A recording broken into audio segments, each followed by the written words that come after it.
Well, we want to pivot now to the topic of crypto.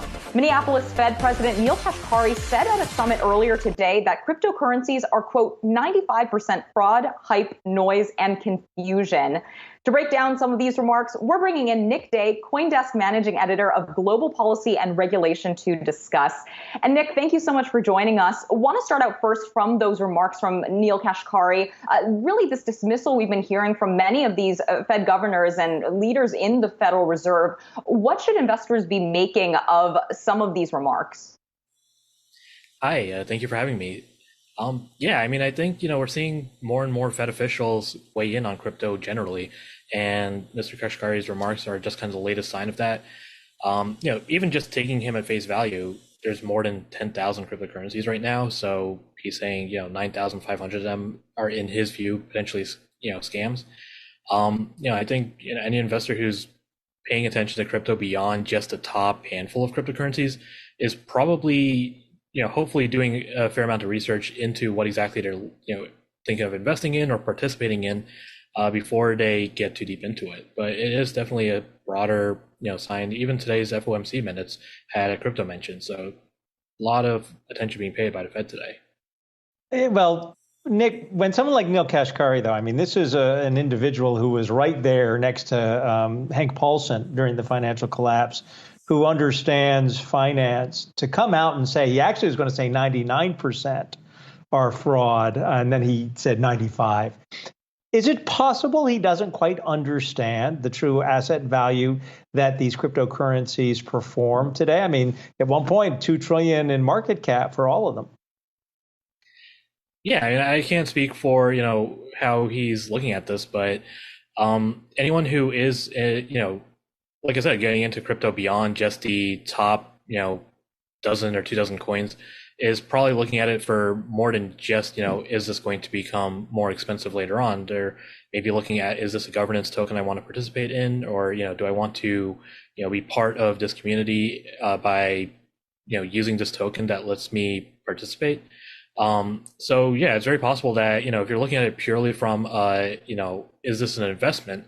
Then yeah, some of these tokens make absolutely zero sense from that perspective, but they do absolutely, extend beyond just that particular use case now.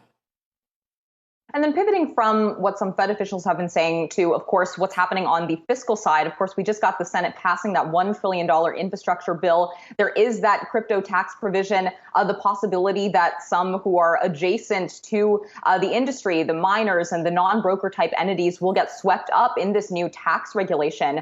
What really is the risk of that? And what changes would you like to see be made to the wording in this bill?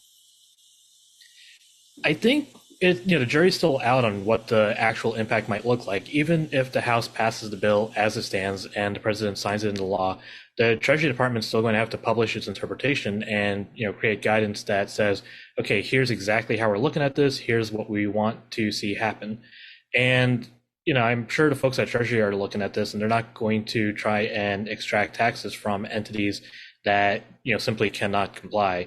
The concern, of course, from the industry has been that they're not sure what this interpretation is going to look like. So as it stands, it could very well be that miners and other types of node validators or other parties that don't carry certain KYC information because they don't have customers for transactions might have to comply.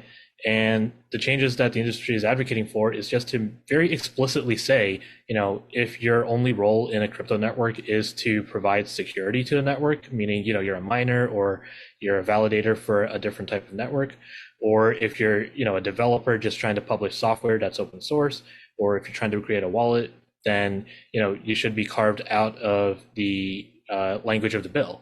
If you do have customers that you're facilitating transactions for, and that could be an exchange or an OTC desk, then you should absolutely be covered by the language of the bill and fill out these broker reporting forms. Nick, a lot of people in crypto find it just incredibly exciting, the potential for all of this. Is there a country that's doing this perhaps better and a way when it comes to regulation or potential regulation that we here in the United States should be looking at and perhaps considering emulating? I don't think there's any, single country that's kind of the gold standard right now. A lot of folks do say, countries like Switzerland have a much more advanced regulatory framework for crypto. And I think that's, maybe the key there is just, how much explicit guidance or legislation is there. A lot of the companies, they want to comply with, different regulations, but they just do not think they have the clarity to be able to do so. So whether that's in securities law and issuing tokens, whether that's in tax compliance, what they're really looking for is for government agencies to say, this is exactly what we're looking for. Here's a checklist, or here's a bright lines test. Here's something that you can look at and say, okay, we will comply with this by doing this. All right, Nick Day, CoinDesk Managing Editor of Global Policy and Regulation. Thank you so much for joining.